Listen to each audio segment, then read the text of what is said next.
పడుతున్నారు.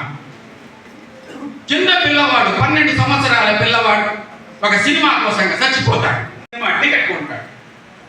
ఏం నేర్పిస్తారు మీరు? వీటికి ప్రభుత్వాలు సినిమా టికెట్ మీరు పెంచుకోవచ్చు అని చెప్పి చట్టం కూడా పాస్ చేస్తారు. అమ్మాయిలు పెళ్లిళ్ళు చేసుకోవచ్చు అని చట్టాలు పాస్ చేస్తారు. అబ్బాయిలు పెళ్లిళ్ళు చేసుకోవచ్చు అని చట్టాలు పాస్ చేస్తారు. అబ్బాయి పెళ్లి లేకుండానే జీవించవచ్చు అని చట్టాలు పాస్ చేస్తారు. న్యాయం ఉంటుందా? శ్రీశైలం బస్సులో అశాంతి, రాయచోటిలో అశాంతి, అటువైపున నాన్నమ్మ. ఈ ప్రపంచంలో, ఈ దేశంలో, ఈ రాష్ట్రంలో, నీలో, నాలో, మన కుటుంబాలలో శాంతి స్థాపన జరుగుతుంది. అది ఎక్కడో జరుగుతుంది. నాకేం లేదు, నేను హాయిగా ఉన్నాను, నేను మందిరానికి వెళ్ళి రోజు దేవుడికి దండం పెట్టుకుంటాను, నేను మసీదుకి వెళ్ళి రోజు దండం పెట్టుకుంటాను, నేను చర్చికి వెళ్ళి రోజు ప్రార్థన చేస్తాను, నా కుటుంబం మీద ఏమి రాదు అనుకుంటే పొరపాటు. నిరంతరం పనిచేసేటువంటి ఒక సంస్కరణాత్మకమైనటువంటి సంస్థగా movement for peace and justice ప్రయత్నం చేస్తుంది, కృషి చేస్తుంది. మీరు మీ ప్రాంతాలలో కూడా దీని యొక్క సంస్థగత నిర్మాణాలు ఏర్పాటు చేసుకొని ఈ సంస్థ యొక్క అభివృద్ధికి, తద్వారా సమాజంలో న్యాయస్థాపనకు, తద్వారా సమాజంలోను, కుటుంబంలోను, వ్యక్తిలోను శాంతి స్థాపనకు కృషి చేస్తారని సందర్భంగా నేను తెలియజేస్తూ ఈ అవకాశం కల్పించినటువంటి పెద్దలకు ధన్యవాదాలు. చిత్తశుద్ధి కలిగి చేసిన పుణ్యం కొంచెమైన అది పదవి కాదు. యశోదాభిరామ వినరవేమ వేమన ఏనాడో చెప్పినాడు. ఒక చిన్న పని మనం చేస్తే దాని ఫలితం చాలా గొప్పగా ఉంటుంది. మనం చేసే పని గొప్పది కావాల్సిన అవసరం లేదు. చిన్న పని, ఒక గ్లాసు మంచినీళ్ళు ఇచ్చినా కూడా దాని ఫలితం చాలా బాగుంటుంది అన్నాడు. ఈరోజు ఈ ఎంపీజే కార్యక్రమం చేయడం ఒక శుభ పరిణామం. హుస్సేన్ బాషా గారు, వేదికను అలంకరించిన మిగిలిన పెద్దలు, ఈ సభలో ఆశీర్వదించినటువంటి తను మాత్రమే ఆచార వ్యవహారాలు చేసుకుంటూ, తను మాత్రమే ఆరాధనలు చేసుకుంటూ జీవితం గడిపితే అతను మోక్షానికి అర్హుడు కాదు. నువ్వు బ్రతుకుతూ ఇతరుని కూడా సుఖంగా, శాంతియుతంగా బ్రతికేలా ప్రయత్నించడం ఏదైతే ఉందో అది నీ ధార్మిక విధి అనే విషయాన్ని ఖురాన్ చెప్తోంది. అంటే బ్రతకనివ్వు. అదేవిధంగా ప్రజల సేవ చేయడం, పీడితులు, అన్నార్థులు, అలాగే అనాథలు, వితంతువులు, సమాజంలో అణగారినటువంటి వర్గాల అభ్యున్నతి కోసం కృషి చేయడం అనేటువంటిది మీ ధార్మిక విశ్వాసాల్లో ప్రధానమైనటువంటి బాధ్యత కలిగినటువంటిది అని చాలా స్పష్టంగా ఖురాన్ చెప్తాం.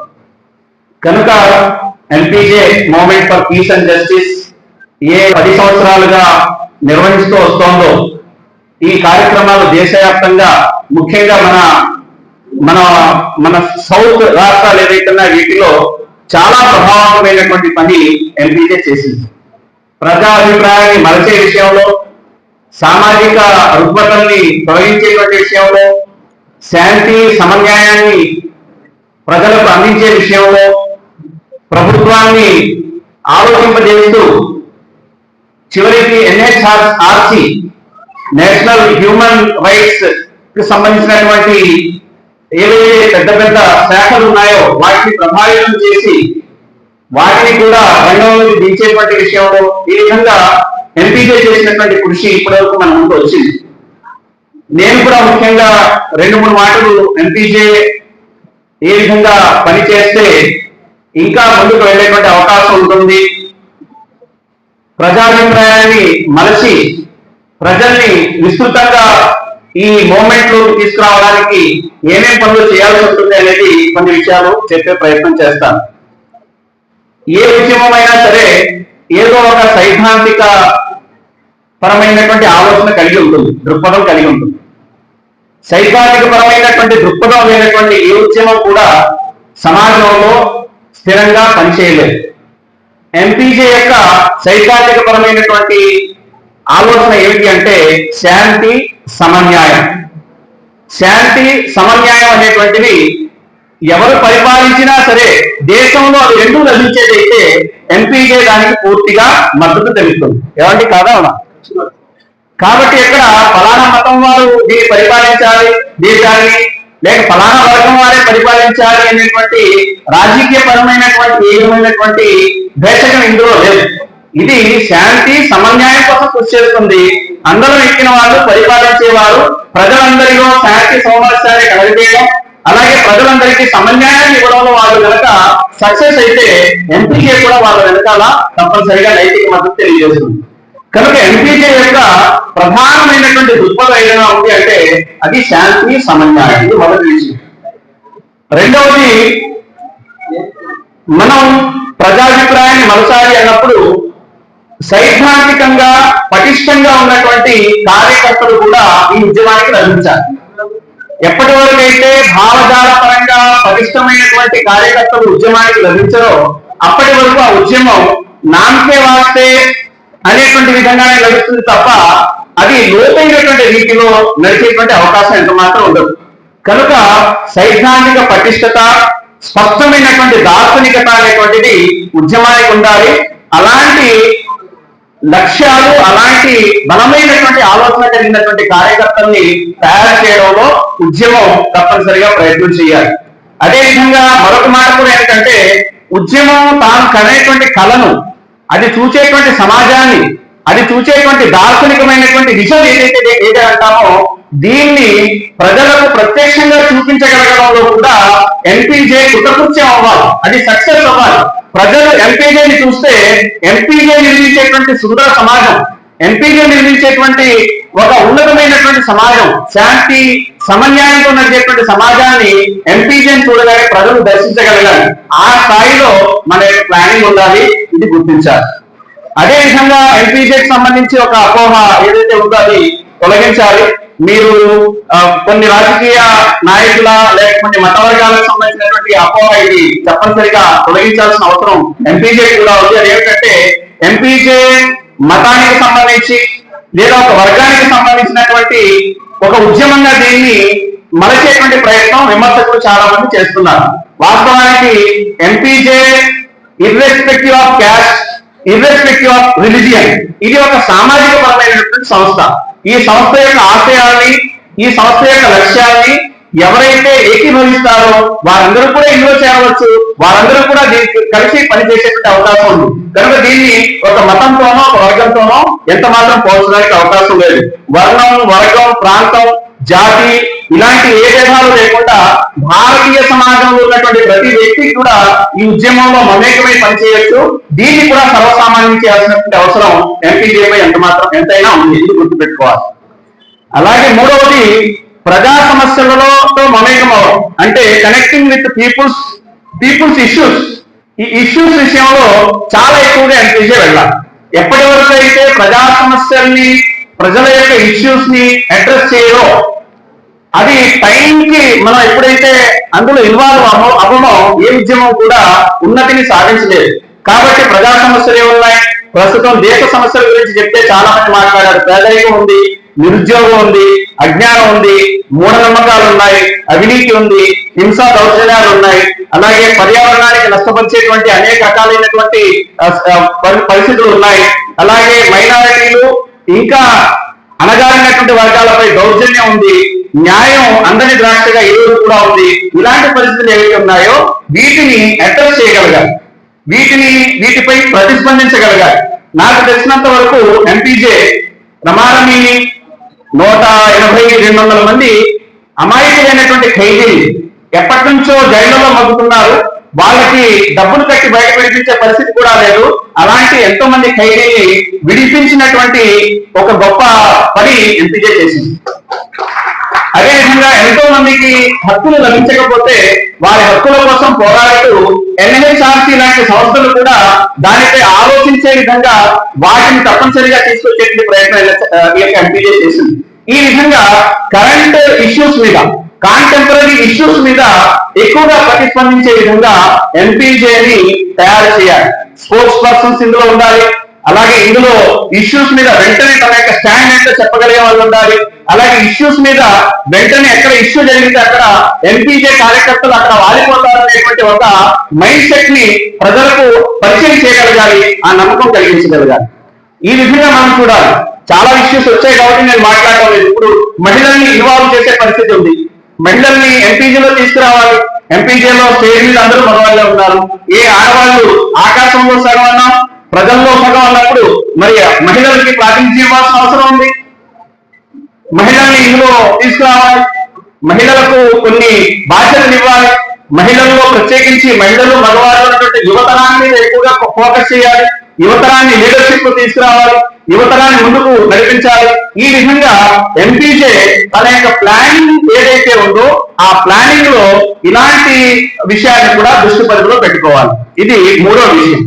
నేను కేవలం 1, 2, 3 అని చెప్పి పాయింట్ వైజ్ గానే కొన్ని విషయాలు ప్రస్తావించి వెళ్ళిపోతున్నాను. నాలుగోది ఏంటంటే ప్రజా సంబంధాన్ని మెరుగుపరుచుకోవడం కోసం అనేక కార్యక్రమాలు చేయాలి. ఉదాహరణకి సంక్షేమ సేవా కార్యక్రమాలు అంటే వెల్ఫేర్ అండ్ సర్వీస్ ఓరియంటేషన్ గా మనం మారాలి. స్కిల్ డెవలప్మెంట్ సెంటర్స్ ఏర్పాటు చేయడం, అదే విధంగా అనేక మంది ఏవైతే ఉపాధికి సంబంధించి ఎవరైతే ఇబ్బంది పడుతున్నారో వారికి ఉపాధి అవకాశాలకు మార్గాలు చూపించడం, అదే విధంగా గవర్నమెంట్ కి సంబంధించిన సహకరించేందుకు ప్రయత్నం చేయడం ఇవన్నీ ఎంపీజే చేస్తోంది. కానీ వీటిని ఇంకా విస్తృతపరచాల్సిన అవసరం ఉంది. అలాగే కొన్ని ప్రాజెక్ట్స్ చేయాలి. పేదరిక నిర్మూలన, ఇది ఇలాంటి సందర్భంలో ఒక చిన్న కుగ్రామాన్ని ఆదర్శవంతమైన కుగ్రామంగా మలిచే ప్రయత్నం ఒకవేళ ఎంపీజే చేస్తే అది దేశవ్యాప్తంగా దాని ప్రభావం తప్పనిసరిగా పడుతుంది. కాబట్టి ఇక్కడ ఒక రోల్ మోడల్ విలేజ్ ని కానీ ఒక రోల్ మోడల్ సొసైటీని కానీ అక్కడ మద్యపానం ఉండదు, అక్కడ మహిళలపై అకృత్యాలు ఉండవు, అక్కడ ఏ విధమైనటువంటి అవినీతిపరమైనటువంటి విధానాలు ఉండవు, అక్కడ అశ్లీలం ఉండదు, నగ్నత్వం ఉండదు. ఆ విధంగా ఒక మంచి సొసైటీని, ఒక రోల్ మోడల్ సొసైటీని ఎంపీజే తయారు చేయడంలో ఎక్కడైనా కృతకృత్యం అయితే దాని ప్రభావం పూర్తి దేశంపై చివరికి ప్రపంచం కూడా పడే అవకాశం ఉంటుంది. కనుక ఇక్కడ పేదరిక నిర్మూలనకు సంబంధించిన ప్రాజెక్ట్ కానివ్వండి, లేక అవినీతి నిర్మూలనకు సంబంధించిన ప్రాజెక్ట్ కానివ్వండి, లేదా ఒక గ్రామాన్ని ఒక రోల్ మోడల్ గా తయారు చేయడానికి సంబంధించిన ప్రాజెక్ట్ కానివ్వండి, ఇలాంటి ప్రాజెక్ట్ ని కూడా తీసుకుని ఎంపీజే ముందుకు వెళ్ళినట్లయితే చాలా బ్రహ్మాండంగా అది ప్రజాభావంలోకి వెళ్ళే అవకాశం ఉంటుంది. అదేవిధంగా సమగ్రమైనటువంటి దృష్టికోణం ఉండాలి. అంటే ఇంక్లూజివ్ అప్రోచ్ అని మనం అంటాం దాన్ని. సమగ్రమైనటువంటి సమానమైనటువంటి దృష్టికోణం కూడా ఉండాలి. అన్ని వర్గాల సమస్యలకు కూడా ఎంపీజే స్పందించాలి. ముస్లింల హక్కుల కోసమే కాదు, ఎన్ఆర్సీ, సిఏఏ సంబంధించి ఎంపీజే చాలా పనిచేసింది. అలాగే అనేకమైనటువంటి ముస్లిమేతరుల ఇష్యూస్, దళితుల ఇష్యూస్ సంబంధించి స్పందించింది. ఇది విస్తృతం అవ్వాలి. ఇది ఎంత విస్తృతం అవ్వాలంటే ఎంపీజే నా గుండె చప్పుడు, ఎంపీజే నా వాణి అనేటువంటి భావన ముస్లిం, హిందూ, క్రైస్తవుడని కాకుండా ప్రతి అవసరాది యొక్క గుండె చప్పుడు ఎప్పుడైతే ఎంపీజే అవుతుందో అది తన పనిలో తన లక్ష్యంలో కృతకృత్యం అవుతుంది. కాబట్టి దీన్ని కూడా మనం తీసుకోవాలి. అలాగే కలెక్టివ్ ఆబ్జెక్టివ్స్ కొన్ని ఉంటాయి. కొన్ని కలెక్టివ్ ఆబ్జెక్ట్స్ ఉంటాయి. అంటే ఏమంటారు దాన్ని, సామూహిక లక్ష్యాలు. వాటి గురించి సంబంధించి ఎంపీజే చేయాల్సిన పని ఏంటంటే కామన్ మినిమం ప్రోగ్రామ్స్ ఏర్పాటు చేయాలి. అంటే ఒక లక్ష్యం సమాజ సంస్కరణ, సమాజంలో మద్యం లేకుండా మనం సమాజాన్ని సంస్కరించాలి, ప్రజా సహకారం తీసుకోవాలి. అలాగే కొన్ని ఎన్జిఓస్ కూడా దాని మీద పనిచేస్తే ఆ లక్ష్యం కోసం వాళ్ళతో కూడా కలవాలి. ఈ విధంగా కోఆర్డినేషన్, కొలాబరేషన్, అలాగే కోఆపరేషన్ ద్వారా ఇలాంటి పనులు చేయడానికి కూడా ఎంపీజే ముందుకెళ్ళాలి. ఎప్పటి వరకు అయితే ఒకే పని అందరూ చేస్తుంటారో, వాళ్ళు వేరువేరుగా చేయకుండా అందరూ కలిసి చేస్తారో అప్పుడు ఆ పనికి బలం చేకూరుతుంది. కాబట్టి కొన్ని ఇష్యూస్ లో అందరితో కలిసి పనిచేసేటువంటి విధానాన్ని కూడా ఎంపీజే అవలంబించాల్సిన అవసరం ఉంటుంది. అలాగే ప్రజాభిప్రాయాన్ని మంచిగా మలచడం కోసం మరొక పని ఏం చేయాలంటే మాస్ కమ్యూనికేషన్ ఏదైతే ఉందో దాంట్లో మన ప్రసార సాధనాల్ని, అలాగే మీడియా, డిజిటల్ మీడియాని ప్రత్యేకించి ఎక్కువగా ఉపయోగించేటువంటి ప్రయత్నం ఎంపీజే చేయాలి. ఉదాహరణకి ఈ రోజు మత విద్వేష శక్తులు ఏవైతే ఉన్నాయో ఇవి నెరేటివ్ బిల్డింగ్ చేస్తాయి. ఎలాంటి నెరేటివ్ ని బిల్డ్ చేస్తాయంటే ఆ నెరేటివ్ ని వాళ్ళు చేసినటువంటి ఆ రీల్స్ ని చూసినటువంటి వాళ్ళు ప్రతి ఒక్కరు కూడా ప్రభావితులైపోతారు. ఉదాహరణకి అక్కడ పెహల్గామ్ లో ఒక దాడి చూసాము. ఆ దాడిలో ఉగ్రవాదులు మతం పేరు చెప్పి వాళ్ళు అటాక్ చేశారు. మతం పేరు చెప్పి అటాక్ చేసినటువంటి విషయం అయితే విపరీతంగా ప్రబలిపోయింది. అది ఎంతవరకు మతోన్మాద శక్తులు కొన్ని మీడియా అంటే స్వార్థపూరిత మతోన్మాద మీడియాలో ఉన్నటువంటి కొంతమంది దాన్ని ఎంత ప్రచారం చేశారంటే అది మతానికి సంబంధించిన వ్యవహారంగా దాన్ని తీసుకొచ్చారు. కానీ ఆ తర్వాత నెమ్మదిగా వచ్చింది ఏంటంటే అక్కడ ఉన్నటువంటి బాధితులు ఎవరైతే ఉన్నారో వాళ్ళని రక్షించిన వాళ్ళు ముస్లింలు, అక్కడ ఉగ్రవాదుల యొక్క మైండ్ సెట్ ని డైవర్ట్ చేసి చాలా మందిని రక్షిస్తూ ప్రాణం ఇచ్చినటువంటి హుస్సేన్ అనేటువంటి వ్యక్తి ముస్లిము. అలాగే అక్కడ ఉన్నటువంటి బాధితులందరినీ కూడా ఎయిర్పోర్ట్ వరకు తాము సెక్యూరిటీగా ఉండి తీసుకెళ్లిన వాళ్ళు ప్రతి ఒక్కరు కూడా ముస్లింలు అని చెప్పి నిజం అనేది నెమ్మదిగా బయటకు వచ్చింది. నిజం బయటకు వచ్చేలోగానే అబద్ధం ఏం చేసింది, ప్రపంచాన్ని అంతా చుట్టేసింది. కనుక ఎంపీజే ఏం చేయాలంటే నెరేటివ్ బిల్డింగ్ విషయంలో కూడా ఎంపీజే బలమైనటువంటి ప్రణాళిక రూపొందించాలి. మీడియాలో తన గొంతు వినిపించే విధంగా డిజిటల్ మీడియాని అలాగే సోషల్ మీడియాని ప్రభావవంతంగా ఉపయోగించే విధంగా వ్యక్తుల్ని తయారు చేసేటువంటి పని కూడా ఎంపీజీలో జరగాలి. ఎందుకంటే ఇది ఒక సామాజిక సంస్థ కాబట్టి దీనికి మతం, కులం దీంతో సంబంధం లేదు కనుక మానవత అనేటువంటిది ప్రధానమైన దృక్పథం కనుక ఇది చేయడానికి చాలా ఈజీగా ఇది చేయగలుగుతుంది. అలాగే మరొక పని ఏంటంటే కేస్ స్టడీస్ ని వివరించాలి. Movement for peace and justice కేసుని ఎలా స్టడీ చేస్తుంది, ఆ కేసుని సాల్వ్ చేయడం కోసం అది ఏ విధంగా అప్రోచ్ చేస్తుంది, ఇలాంటివి కూడా వాళ్ళు అది మీడియా ద్వారా కానీ లేదంటే రీల్స్ ద్వారా కానీ ఏదో విధంగా ప్రజల్లో తీసుకెళ్లే ప్రయత్నం జరగాలి. ఒక కేసు వచ్చింది, ఆ కేసుని ఫలానా ఏపీసీఆర్ వాళ్ళు చేశారు, అది ఎలా డీల్ చేశారు, వాళ్ళు ఎలా అప్రోచ్ చేయారు, అది ఒక చిన్న కథానికగా తయారవ్వాలి, అది ప్రజల్లోకి వెళ్ళాలి. ఈ విధంగా కేస్ స్టడీస్ కి సంబంధించిన విషయం రావాలి. అలాగే narrative building, counter narrative building అంటాం. కౌంటర్ నెరేటివ్ అంటే ఏదైతే వ్యతిరేకతలు వస్తున్నాయో, విద్వేషాలు జరుగుతున్నాయో, సమాజాన్ని విచ్ఛిన్నం చేసేటువంటి పరిస్థితులు నడుస్తున్నాయో దానికి కౌంటర్ నెరేటివ్ ఇచ్చే విధంగా ఎంపీజే విధానాన్ని ప్రవేశపెట్టాలి, అలా చేయాలి. ఇంకా మనం చూస్తే పారదర్శకత కూడా ఎంపీజే వ్యవహారాల్లో కనబడాలి, ప్రజలకు కనబడాలి. చాలా ఎన్జిఓస్ పనిచేస్తున్నాయి.